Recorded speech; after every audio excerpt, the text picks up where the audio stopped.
Hello welcome to my channel एड्यूशुला। आज M Ed 2 sustainable development issues and challenges book के chapter 1 के series का पार्ट 4 है। अगर आपने पार्ट 1, 2, 3 नहीं देखा है तो आप आई बटन पर क्लिक करके उन्हें भी देख सकते हैं। तो आज का हमारा टॉपिक है definitions of sustainable development. Sustainable development was defined in the World Conservation Strategy Report as the integration of conservation and development to ensure that modifications to the planet do indeed secure the survival and well-being of all people.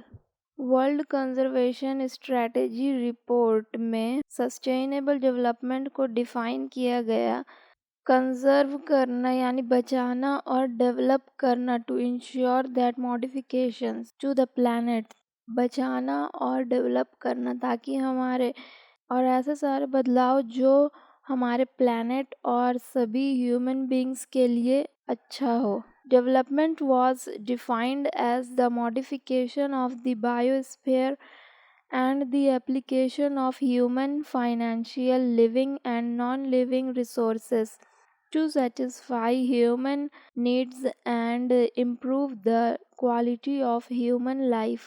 Development को define किया गया था हमारे biosphere का एक ऐसा modification के रूप में और ऐसे application of human, financial, living and non living resources के रूप में टू सेटिस्फाई ह्यूमन नीड्स, जो कि ह्यूमन नीड्स को सेटिस्फाई करे और इम्प्रूव करे ह्यूमन लाइफ की क्वालिटी को।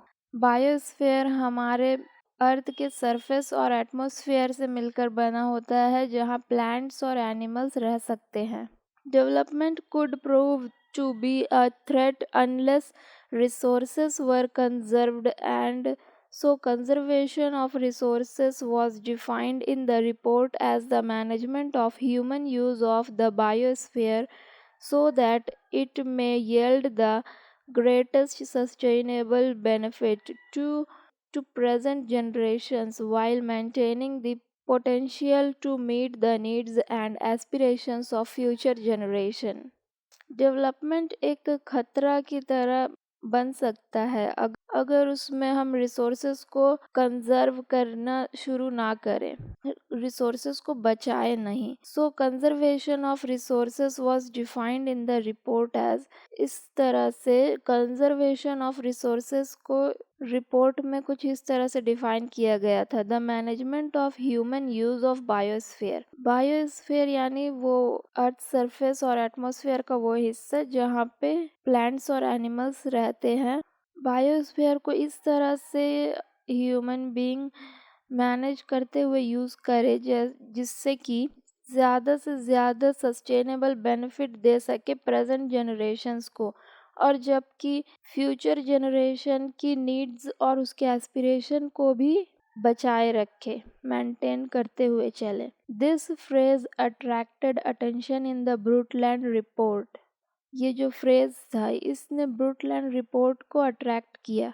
The Brundtland report in 1983 the United Nations General Assembly set up the World Commission on Environment and Development. 1983 में यूनाइटेड नेशंस की जनरल असेंबली ने World Commission on Environment and Development WCED को setup किया with the Norwegian prime minister Mrs Gro Harlem Brundtland as the chairperson. Norway की prime minister Mrs Gro Harlem Brundtland इसकी chairperson बनी। The commission's report was published as Our Common Future 1987। इसकी report are Common future के रूप में 1987 में publish हुई। The definition of sustainable development given in this report contains within itself two key concepts. इसने जो डेफिनेशन दिया था उसके अंदर मेन 2 कॉन्सेप्ट्स थे। फर्स्ट था the concept of needs, in particular the essential needs of the world's poor to which priority should be given. यहाँ needs के कॉन्सेप्ट को देखा गया। वर्ल्ड के पुअर का जो इसेंशियल नीड्स है उसे देखा गया और इसको प्रायोरिटी दी गई। नंबर 2 में the idea of limitations imposed by the state of technology and social organizations on the environment's ability to meet present and future needs। Technology में और ऐसे सारे सोशल ऑर्गेनाइजेशंस जो कि एनवायरनमेंट की एबिलिटी को मीट करते हैं, जो प्रेजेंट और फ्यूचर नीड्स को, इन लोगों ने लिमिटेशन की आइडिया को इम्पोज किया। The report emphasized that sustainable development is a matter of social equity within a generation, intergenerational and between generations, intergenerational। तो इस रिपोर्ट में इस बात पर जोर दिया गया कि सस्टेनेबल डेवलपमेंट सोशल इक्विटी का एक मुद्दा है जो कि विद इन जनरेशन यानी इंट्रा जनरेशन और दो जनरेशन के बीच यानी इंटरजेनरेशनल, ये दोनों ही में होना चाहिए। इसको सेकंड चैप्टर में हम और अच्छे से डिस्कस करेंगे। The commission stressed the importance of integration of environmental decisions into central economic decision making. Commission ने इस बात को इम्पोर्टेंस देना शुरू कर दी कि एनवायरमेंटल डिसीजंस हर एक इकोनॉमिक डिसीजन का सेंट्रल थीम रहे। मीन्स कोई भी इकोनॉमिक डिसीजन वहाँ के एनवायरमेंटल डिसीजन को इंटीग्रेट किए बगैर ना लिए जाए।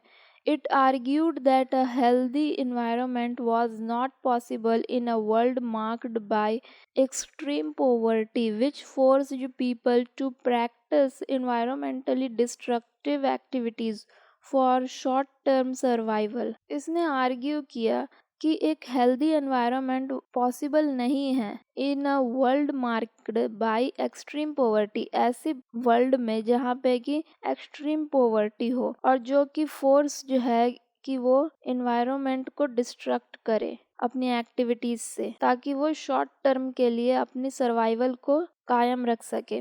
Therefore, it broadly stressed on economic growth। इसलिए इसने सबसे ज़्यादा स्ट्रेस किया इकोनॉमिक ग्रोथ के ऊपर। The Brundtland report was widely accepted as it was released at a time when a large ozone hole was discovered over Antarctica 1985 and the Chernobyl nuclear accident occurred in 1986 that spread radioactive nuclear fallout across Europe। Brundtland report को इसलिए ज़्यादा importance मिली क्योंकि ये उस वक्त release किया गया था जब ओजोन लेयर में एक बड़ा सा होल डिस्कवर किया गया था 1985 के टाइम में अंटार्कटिका के ऊपर, और चेर्नोबिल न्यूक्लियर एक्सीडेंट हुआ था 1986 में।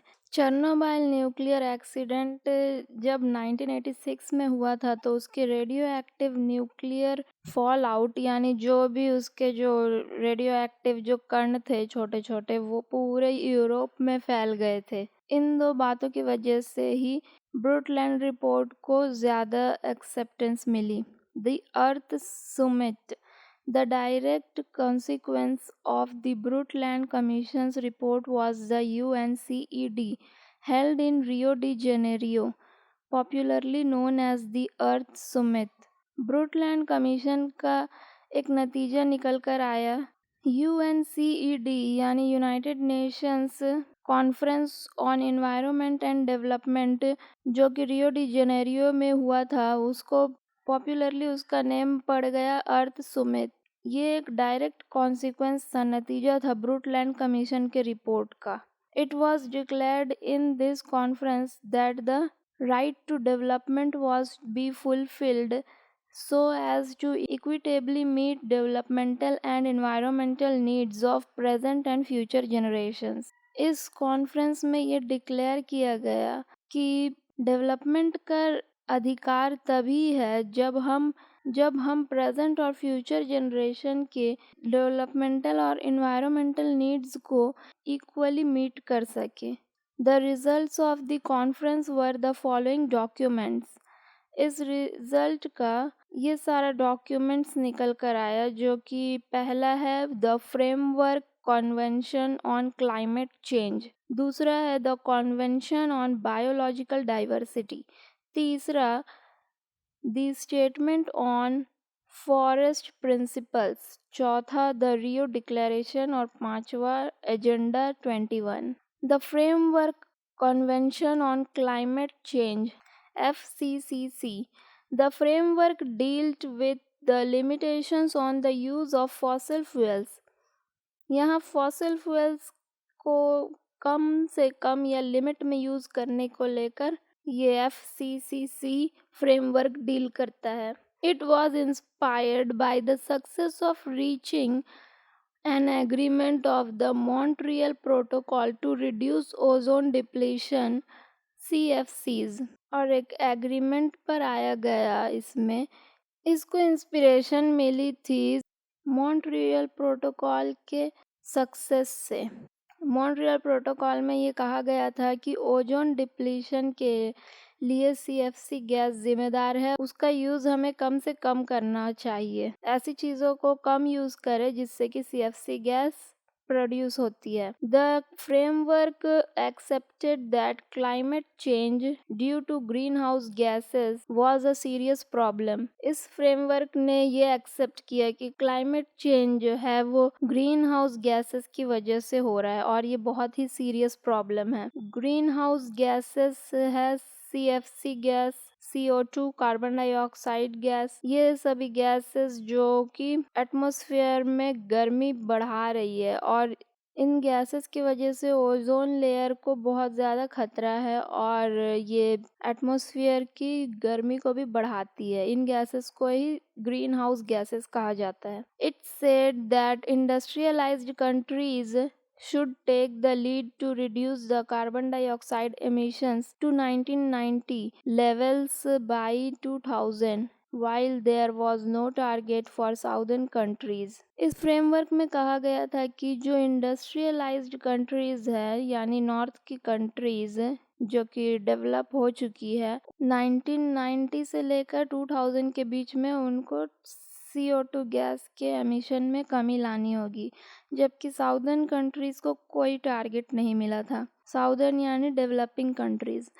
The convention on biological diversity CBD, it affirmed that countries have sovereign rights over biological resources in their territory which should be shared internationally on mutually agreed terms।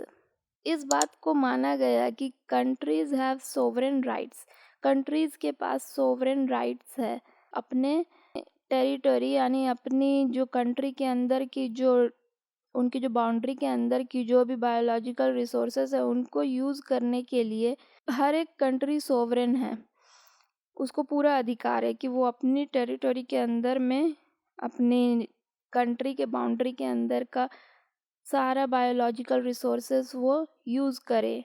Which should be shared internationally on mutual agreement, और उसके country के boundary के अंदर के सारे biological resources के ऊपर उसका पूरा अधिकार है, लेकिन ये बायोलॉजिकल रिसोर्सेज इंटरनेशनली और म्यूचुअल एग्रीमेंट के साथ शेयर भी कर सकता है, ये उसे शेयर करना चाहिए।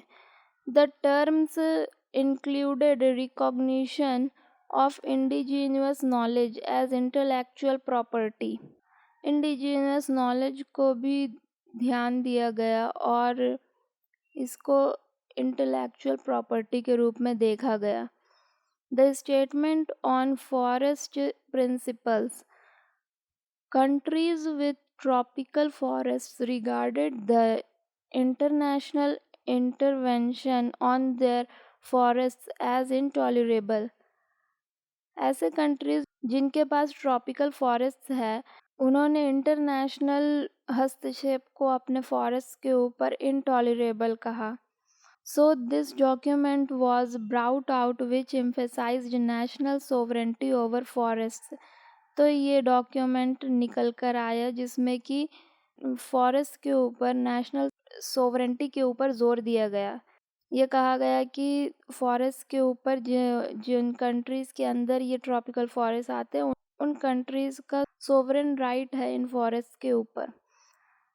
The Rio Declaration. This declaration had 27 principles. They emphasized development, national sovereignty over natural resources, and cooperation between states. इस डिक्लेरेशन रियो डिक्लेरेशन में 27 प्रिंसिपल्स थे। ये सारे principles development, national sovereignty over natural resources और cooperation between states, इन सब के ऊपर जोर देते थे। Scientific and technological innovations and environmental protection were the other issues that were highlighted. Scientific और टेक्नोलॉजिकल इनोवेशंस और इन्वायरमेंटल प्रोटेक्शन, इसके और भी अलग अलग इश्यूज थे जिसको कि इसमें हाईलाइट किया गया। Agenda 21, it is a document consisting of 500 pages. 500 pages का एक डॉक्यूमेंट था agenda 21। It has a bottom up approach and emphasizes the role and participation of citizens, especially women, communities, and NGOs, instead of large state and governmental institutions and projects. इस agenda 21 में जो नीचे तबके के जो लोग हैं, जो जैसे कि कुछ पार्टिकुलर सिटीजन्स, जैसे जिनमें कि वुमेन और कुछ ऐसी कम्युनिटीज़ आती है जो लोअर कम्युनिटीज़ है, ट्रिबल कम्युनिटीज़ है, और जो एनजीओज़ है, उनको ज़्यादा अहमियत दी जाए, उनके ऊपर ज़्यादा ज़ोर दिया जाए।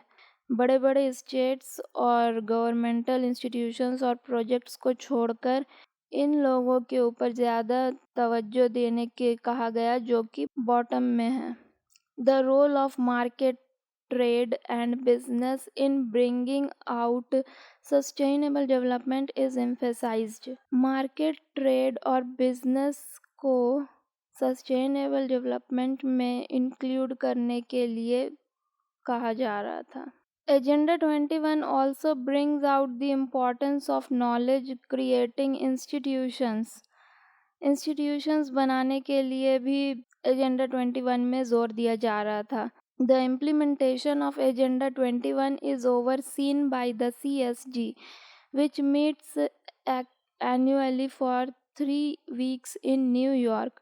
एजेंडा 21 के 500 पेजेस का ये जो डॉक्यूमेंट था, इसको CSG देखता था ये इम्प्लीमेंट हो रहा है कि नहीं, एजेंडा 21 में जो बातें कही गई है ये इम्प्लीमेंट हो रहा है कि नहीं, इसको देखने की जिम्मेदारी CSG के ऊपर थी, जो कि साल में एक बार 3 हफ्ते के लिए न्यूयॉर्क में इसकी मीट्स होते थे। The World Summit on Sustainable Development, WSSG. After 10 years of UNCED, the World Summit on Sustainable Development took place in Johannesburg in 2002.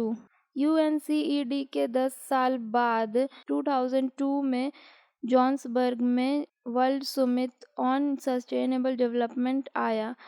This summit is also called Rio 10। इस सुमित को रियो 10 भी कहा जाता है। Countries were urged to stop over fishing by 2015 and a new commitment to establish marine protected areas by 2012 was made. Countries ने ये अर्ज किया कि इस बात पर जोर दिया कि 2015 तक फिशिंग को रोक दिया जाए, और एक नया कमिटमेंट आया कि ऐसे एरियाज़ बनाए जाए जो कि मरीन प्रोटेक्टेड एरियाज़ बनाए जाए 2012 तक। An agreement to significantly reduce the rate of loss of biodiversity by 2010 was also made. एक और एग्रीमेंट बना जिसमें कि बायोडाइवर्सिटी लॉस रेट को कम करने की बात कही गई 2010 तक। Sustainable and non sustainable activities. The concept of sustainable development is not just about the environment.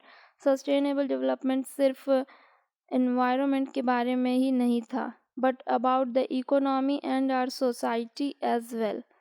हमारी इकोनॉमी और हमारी सोसाइटी के बारे में भी था। Sustainability is a concept which deals with mankind's impact through development on the environment. Sustainability एक ऐसा कॉन्सेप्ट है जो कि मैनकाइंड के इंसान के डेवलपमेंट और एनवायरनमेंट के ऊपर प्रभाव से डील करता है.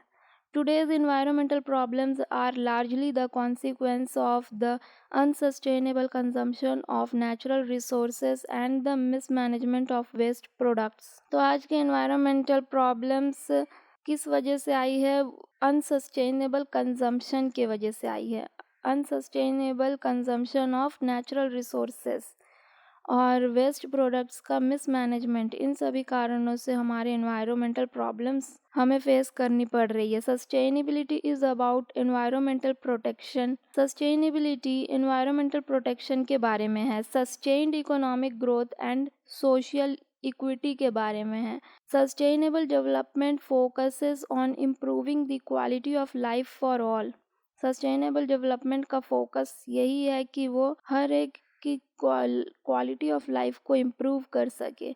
It also offers different things to different persons. From sensitive environmentalists to liberal marketers, the concept has been interpreted and used to suit their needs.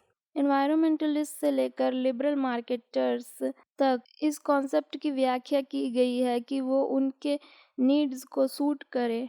It is like the concept of democracy and justice, which are never contested but are interpreted to suit ideologically opposed groups. ये democracy और justice के concept की ही तरह है, जो कि इस तरह से इंटरप्रेट किया गया है, इसकी व्याख्या की गई है कि ये आइडियोलॉजिकली जो एक दूसरे से अलग अलग ग्रुप भी हैं उनको भी सूट कर दे.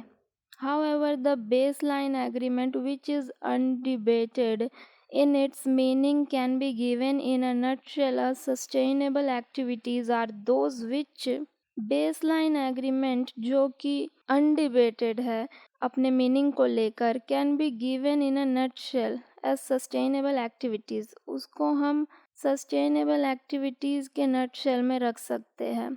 और ऐसी एक्टिविटीज़ वो एक्टिविटीज़ है जो number 1, use of materials in continuous cycles, जो कि मटेरियल्स का यूज़ करती है कंटिन्यूअस साइकिल्स में, और जो यूज़ करती है reliable resources of energy continuously, और जो यूज़ करती है positive and just side of human personality want, जो ग्रो करना चाहती है to last longer without being slower.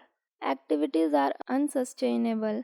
Activities unsustainable हो जाते हैं जब वे over use natural resources in a wasteful manner. तो एक्टिविटीज़ सस्टेनेबल एक्टिविटीज़ कब हो जाती है? जब वो मटेरियल्स को कंटिन्यूअस साइकिल्स में यूज़ करती है, रिलायबल सोर्सेज ऑफ एनर्जी को कंटिन्यूअसली यूज़ करती है, ह्यूमन पर्सनैलिटी की पॉजिटिव और जस्ट साइड को यूज़ करती है, और ग्रोथ टू लास्ट लॉन्गर, और वो ऐसा ग्रो करना चाहती है जो कि लंबे समय तक रहे विदाउट बीइंग स्लोअर, स्लो हुए बिना.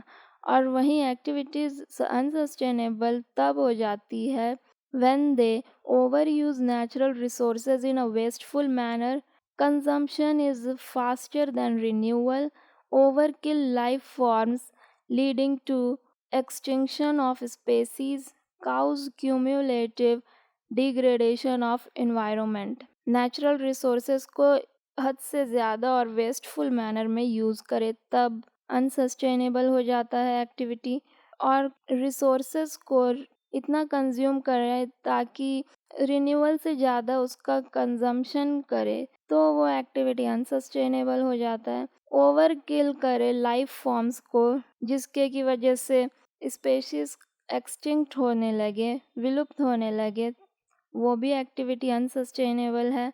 ऐसा सारी एक्टिविटीज़ जिसके वजह से लगातार इन्वायरमेंटल डिग्रेडेशन बढ़ती रहे, ये सब भी अनसस्टेनेबल एक्टिविटीज़ में आते हैं. समरी.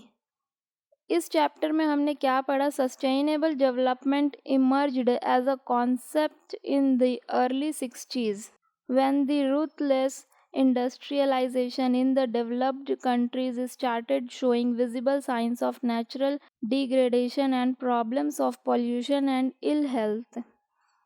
इस चैप्टर में हमने क्या पढ़ा कि सस्टेनेबल डेवलपमेंट कब शुरू हुआ, जब इंडस्ट्रियलाइजेशन बहुत ज़्यादा होने लगी डेवलप्ड नेशंस में, और वो लोग बिना सोचे समझे नेचुरल रिसोर्सेज को इतना यूज़ कर रहे थे जिसके वजह से हमारे एनवायरनमेंट का नेचुरल डिग्रेडेशन हो रहा था, पॉल्यूशन में बढ़ोतरी हो रही थी और तो हमारे हेल्थ पर भी इफ़ेक्ट पड़ने लगा था। तब सस्टेनेबल डेवलपमेंट को लाना पड़ा। Sustainable development became a wholesome word after the Brundtland commission report of 1987. It has three fundamental principles of intergenerational equity and justice, intragenerational equity and justice, and that of the respect for the carrying capacity of land. तो ऐसा देखा गया कि sustainable development ब्रुटलैंड commission के 1987 के ब्रुटलैंड commission report के बाद से ज़्यादा अपनाया जाने लगा। इसका 3 फंडामेंटल प्रिंसिपल्स था: intergenerational equity, intragenerational equity and justice, और कैरिंग कैपेसिटी, लैंड का caring capacity. Since the definition given by the report fails to define the process underlying the complexities and contradictions within which international decisions are taken, the industrialized and less industrialized countries have defined the term to suit their own requirements. हालांकि report में जो definition दिया गया था वो sustainable development के concept की complexities और इसके जो कॉन्ट्रडिक्शंस आ रहे थे, जो आपस में ही एक दूसरे को कॉन्ट्रडिक्ट कर रहे थे, इनको डिफाइन नहीं कर पा रहा था, और जिसके ऊपर इंटरनेशनल डिसीजन लिया गया कि जो इंडस्ट्रियलाइज्ड और लेस इंडस्ट्रियलाइज्ड कंट्रीज़ है वो अपने हिसाब से, अपने रिक्वायरमेंट के हिसाब से इसको डिफाइन करें।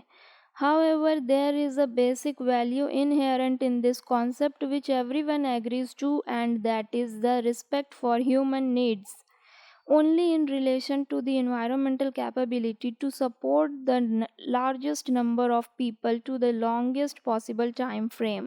इस कॉन्सेप्ट का एक बेसिक इनहेरेंट वैल्यू यही है कि हर कोई इस बात पर सहमत है कि ह्यूमन नीड्स को रिस्पेक्ट मिलनी चाहिए only in relation to environmental capability. उतनी ही रिस्पेक्ट मिलनी चाहिए जितने की एनवायरनमेंट के पास कैपेबिलिटी है उसको सपोर्ट करने की। The largest number of people, environment जितने ज़्यादा नंबर ऑफ पीपल को जितने ज़्यादा लंबे टाइम के लिए सपोर्ट कर पाएगा उतनी ही ह्यूमन नीड्स को रिस्पेक्ट मिलनी चाहिए।